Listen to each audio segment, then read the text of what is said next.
The first time it happened was at his uncle's funeral.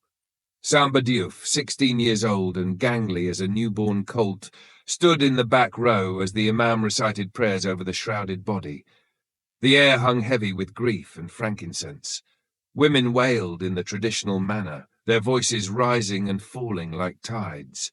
Men stood stoic, their eyes downcast. And then there was a sound, inappropriate, shocking, like a stone thrown through stained glass. A laugh. A single, strangled chuckle that escaped from Samba's throat before he could catch it. Heads turned, eyes widened. The imam paused momentarily, then continued with greater volume. Samba clamped his hand over his mouth, mortified, yet another laugh bubbled up inside him, trembling in his chest like a caged bird. He bit down on his knuckles until he tasted blood. His father grabbed his arm, fingers digging deep enough to bruise, and dragged him outside the gathering. "What is wrong with you?" he hissed, spittle flying from his lips.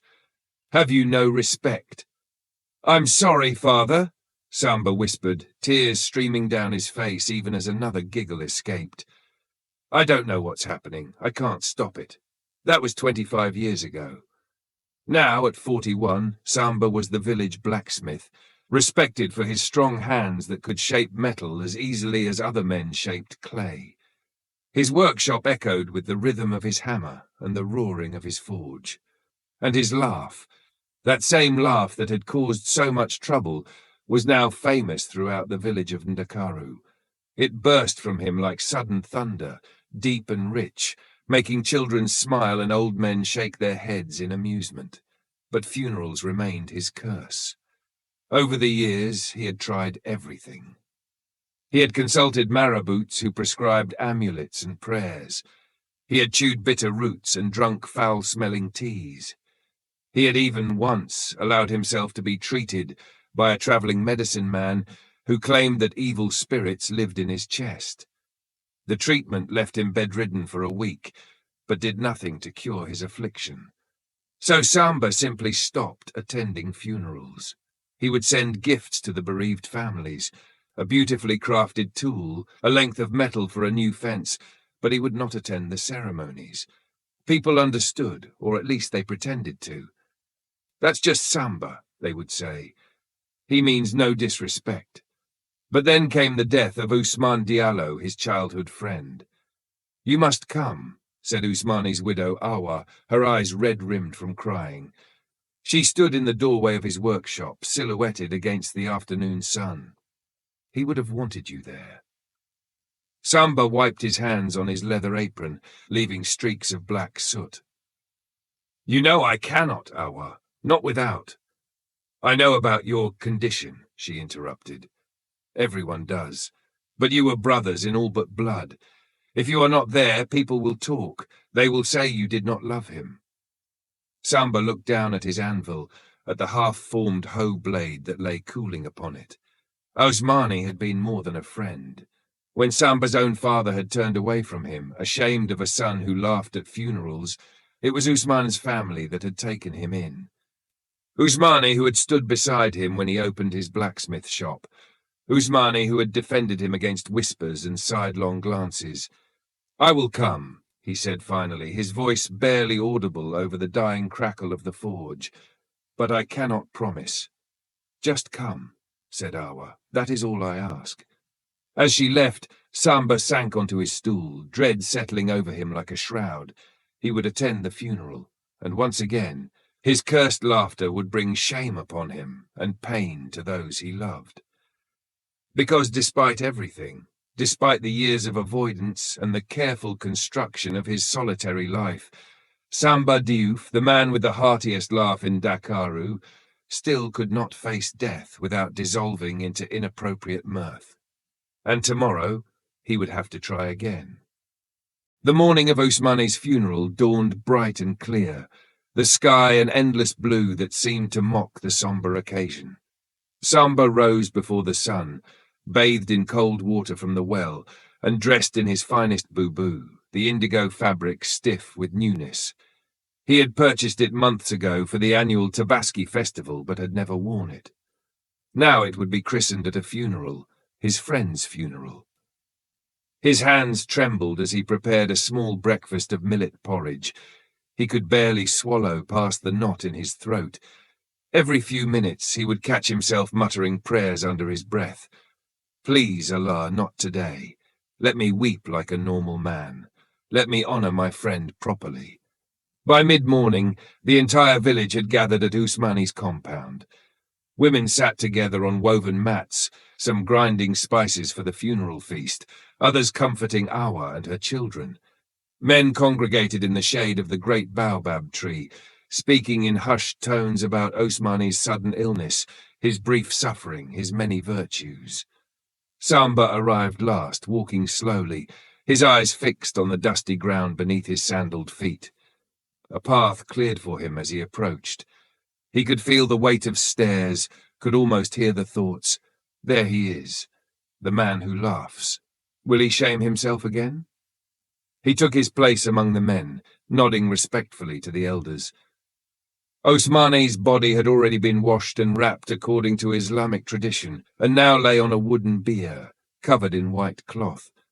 The Imam began to recite the funeral prayers, his melodious voice rising and falling in familiar cadences. Samba closed his eyes. His chest felt tight, his throat constricted. He concentrated on his breathing, in through the nose, out through the mouth. For a moment he thought he would be all right. The familiar pressure was there, the strange bubbling sensation in his stomach, but he was controlling it. Then the Imam spoke Ousmane's name, praising his generosity and devotion to his family, and something inside Samba broke. A small sound escaped him, not quite a laugh, but a strangled sort of hiccup. He bit down hard on his lower lip. Fatou, Ousmane's elderly mother, was now approaching the bier. Her small, bent frame shook with sobs as she placed her gnarled hand on the shroud covering her son's face. "My child," she whispered, "my beautiful boy." And that was when it happened. A laugh, high-pitched and unmistakable, burst from Samba's lips. He clapped his hands over his mouth, but it was too late. The damage was done. The mourners froze. The Imam's recitation faltered. All eyes turned to Samba, who stood rigid with horror, tears streaming down his face even as another laugh forced its way past his fingers. "Get out!" someone hissed. "Have you no shame?" "Disgraceful," muttered another. Through his tears, Samba saw Awa looking at him, her expression unreadable. He wanted to apologize, to explain that he hadn't meant it, that he loved Ousmane as much as any of them. But all that came out was another choked laugh. Unable to bear the accusation in their eyes, Samba turned and fled. He ran through the village, past his workshop, past the fields where he and Ousmane had played as boys, until his lungs burned and his legs gave out. He collapsed beneath a solitary acacia tree on the outskirts of Ndakaru, his fine boo-boo now stained with dust and sweat. There alone his laughter finally subsided, giving way to genuine sobs that racked his powerful frame. He beat his fists against the ground, cursing his affliction, cursing himself. "Why?" he cried out to the empty landscape. "Why must I always laugh? Why can I not mourn like others?" But there was no answer except the hot wind rustling through the acacia leaves and, in the distance, the mournful sound of funeral drums. For a week after Ousmane's funeral, Samba did not leave his compound. He sent his young apprentice to the market for food and supplies, claiming illness. In truth, he could not bear to face the villagers' contempt. At night he lay sleepless on his mat, reliving the moment of his shameful laughter, seeing again the shock and disgust on the mourners' faces. On the 8th day, as the sun climbed toward noon, there came a knock at his door. Samba ignored it at first, but the knocking persisted.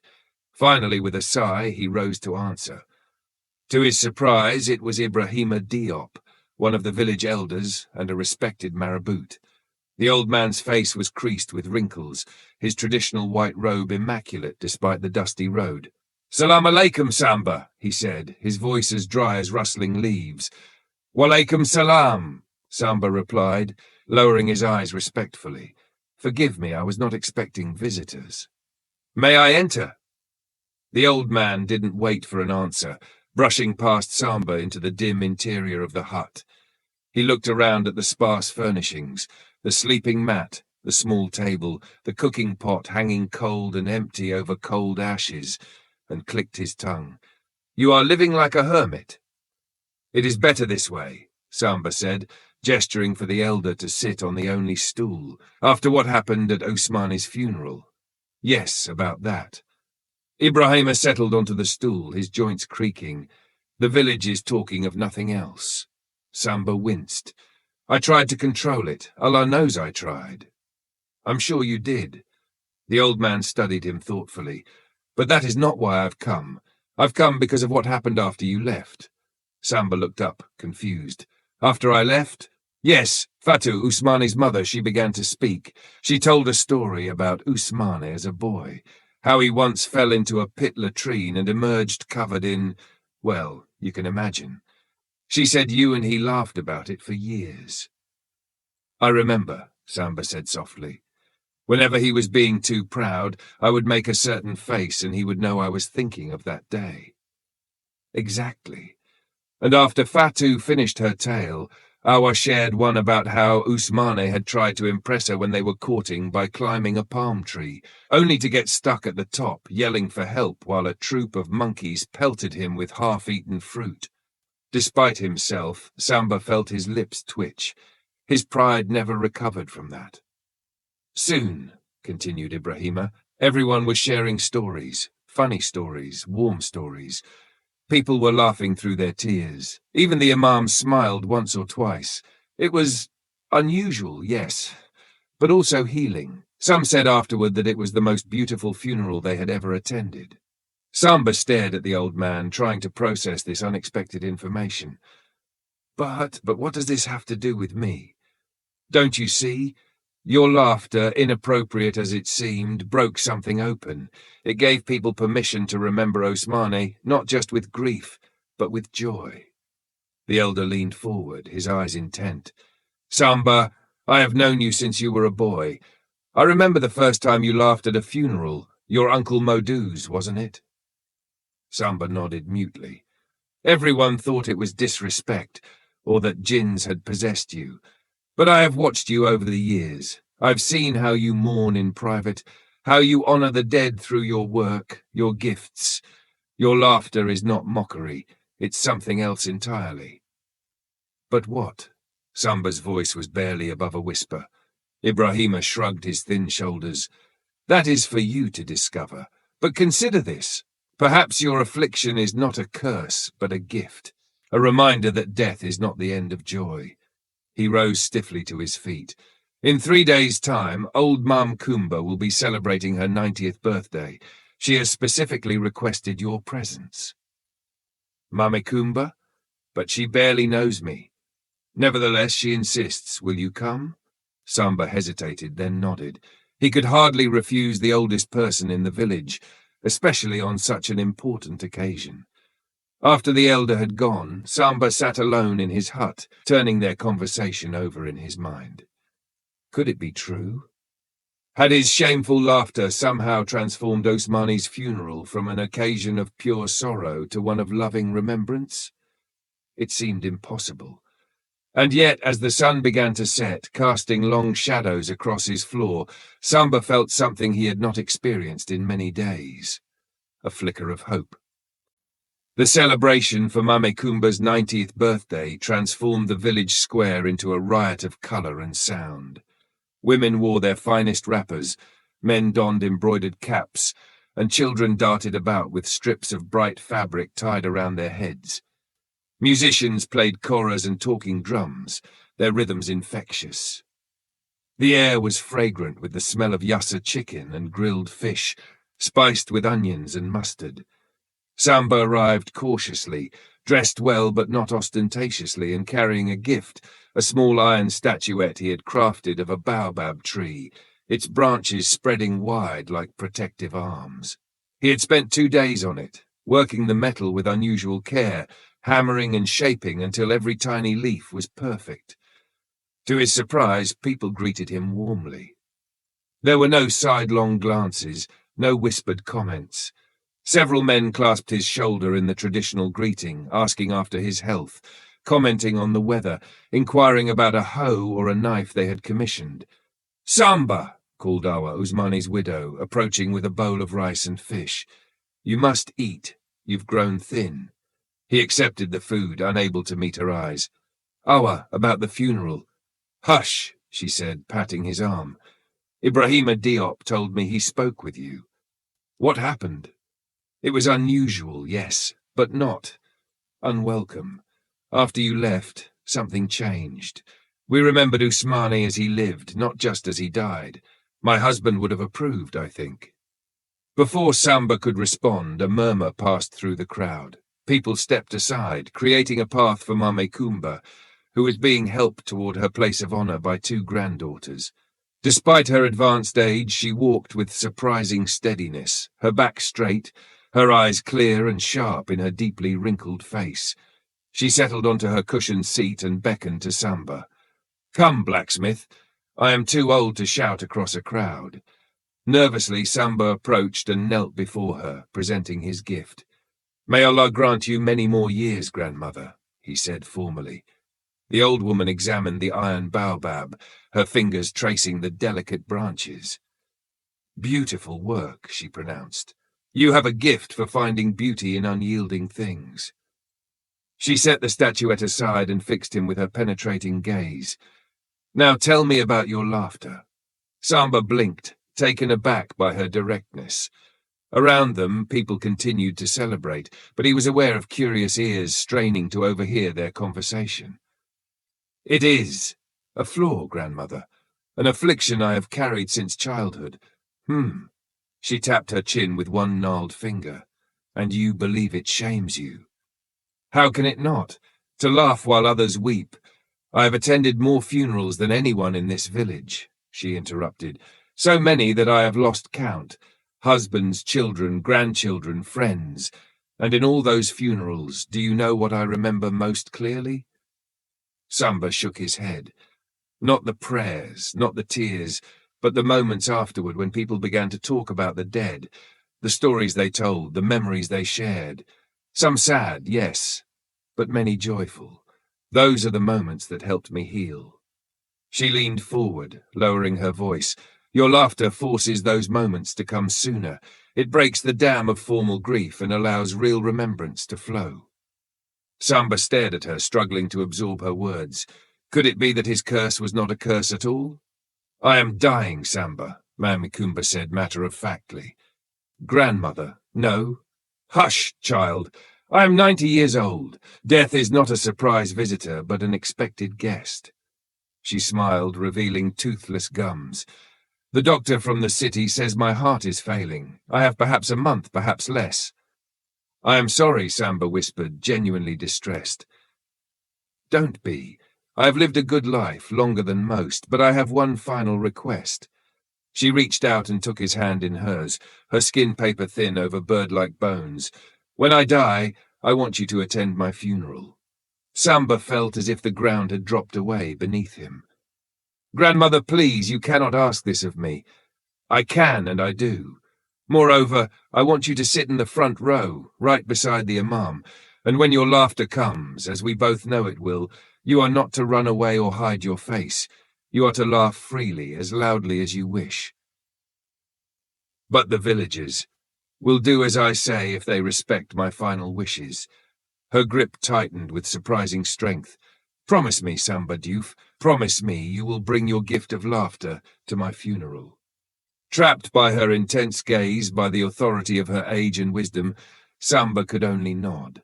"I promise, grandmother, though I pray the day is far off." "It will come when it comes," she said philosophically.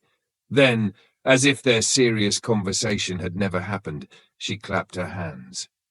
"Now enough of this solemnity. It is my birthday. Bring me some of that fish before these youngsters eat it all, and tell the drummers to play faster. My old bones still remember how to dance." As the celebration continued around them, Samba remained kneeling beside Mame Coumba's chair, his mind whirling with confusion and the first tendrils of a new understanding. A gift, she had called his laughter. Not a curse, not a flaw, but a gift. Could it possibly be true? Mame Coumba died 3 weeks later, passing peacefully in her sleep. As the news spread through Ndakaru, the village collectively held its breath, not just in grief for their beloved elder, but in anticipation of what was to come. Everyone knew of Mame Coumba's unusual final request. Some approved, others were scandalized, but all were curious. The morning of the funeral dawned grey and humid, threatening rain. By tradition, the ceremony would begin after the midday prayers and continue until sunset. Samba rose early, unable to sleep, his stomach churning with anxiety. He bathed methodically, donned his formal attire, and tried to prepare himself mentally for what lay ahead. A scratching came at his door. When he opened it, he found a small leather pouch hanging from a nail. Inside was a scrap of paper with spidery handwriting, from Mame Coumba, to be opened at the funeral. Puzzled, Samba tucked the pouch into his pocket. The funeral gathering was the largest Ndakaru had seen in decades. Mame Coumba had been related by blood or marriage to nearly half the village and respected by all. People came from neighbouring villages as well, crowding into the central square where the ceremony would be held. True to his promise, Samba took his place in the front row. He could feel eyes on him from every direction, could hear the whispers, "There he is, the man who laughs at funerals." Mame Coumba wanted him here. She left instructions. The imam began the prayers, his voice strong and clear despite his advanced age. Mame Coumba's shrouded body lay before them, small in death as she had been in life. Beside it sat a wooden box containing the few personal items she had chosen to be buried with her: her prayer beads, a lock of her late husband's hair, a small Quran that had belonged to her father. As the prayers continued, Samba felt the familiar pressure building in his chest. His heartbeat quickened. His palms began to sweat. Not yet, he thought desperately. Please, not yet. But when Mame Coumba's eldest son stepped forward to speak of his mother's virtues, her wisdom, her kindness, her fierce protection of her family, Samba felt the first bubble of laughter rise in his throat. He tried to stifle it, pressing his fist against his mouth, but it was no use. A snort escaped him, followed by a chuckle, then another, until he was laughing openly, tears streaming down his face.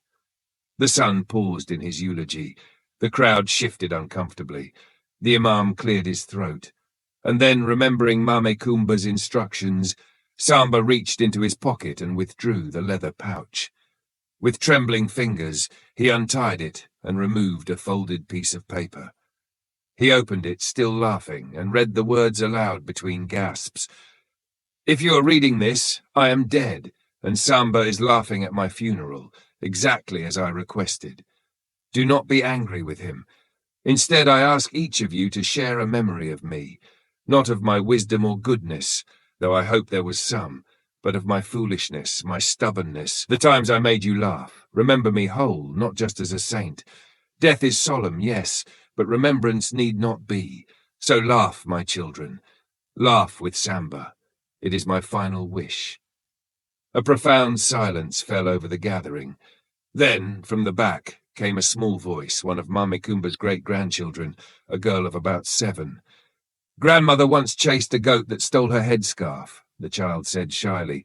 "She ran after it with her walking stick, shouting curses that made my mother cover my ears. The goat ate half the scarf before she got it back, and she wore it anyway, with a big hole in the middle." A ripple of laughter passed through the crowd. Then someone else spoke up. "She couldn't cook to save her life. Her jollof rice was always burned on the bottom and raw on top. We called it Mame Coumba Special behind her back." "Remember how she used to settle arguments?" called another voice. "She'd make the quarrelling parties sit facing each other while she told the longest, most rambling stories until they forgot what they were fighting about." More stories followed, each funnier than the last. People began to move around, forming small groups, sharing memories and laughter. The formal structure of the funeral dissolved into something more organic, more alive. Even the imam, after an initial look of alarm, relaxed and smiled as he listened to a story about how Mame Coumba had once corrected his recitation of the Quran, only to realize later she was wrong and present him with a mango as an apology. And at the center of it all sat Samba, his laughter now joined by dozens of others, his tears of mirth indistinguishable from tears of grief. For the first time in his life, he did not feel ashamed of his strange affliction. For the first time, he understood what Mame Coumba and Ibrahima had tried to tell him. His laughter was indeed a gift, a reminder that death does not erase the joy of a life well lived. As the afternoon shadows lengthened and the first drops of rain began to fall, the villagers moved to complete the burial rituals. But the atmosphere had changed. There was still reverence, still sorrow, but also a lightness, as if a great weight had been lifted.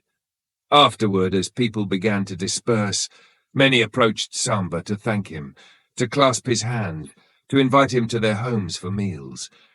Children no longer shied away from him, but looked up at him with curious smiles. The rain was falling steadily now, a gentle, cleansing downpour that cooled the air and laid the dust.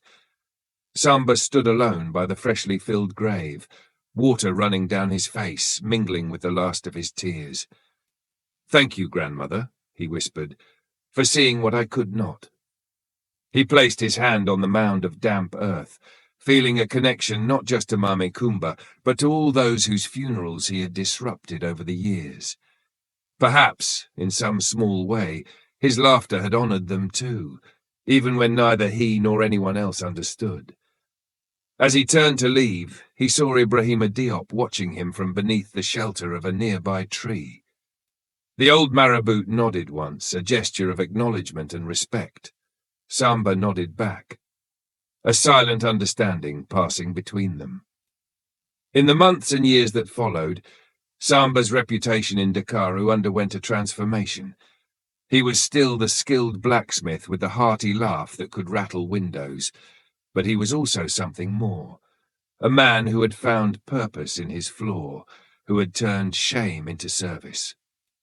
Families began to request his presence at funerals. "Come and help us remember," they would say. And he would go, still laughing when the moment took him, but now without fear or self-loathing. His laughter became a signal, a moment in the ceremony when formality could give way to genuine remembrance, when stories could be shared and the fullness of a life could be celebrated alongside the solemnity of its ending. And when people spoke of the village of Dakaru, they sometimes mentioned its peculiar custom of funeral laughter. A tradition, they said, that began with a blacksmith who could not help but laugh at death, and an old woman wise enough to understand that in his flaw lay a precious truth, that we honor our dead best when we remember them not just with tears, but with joy.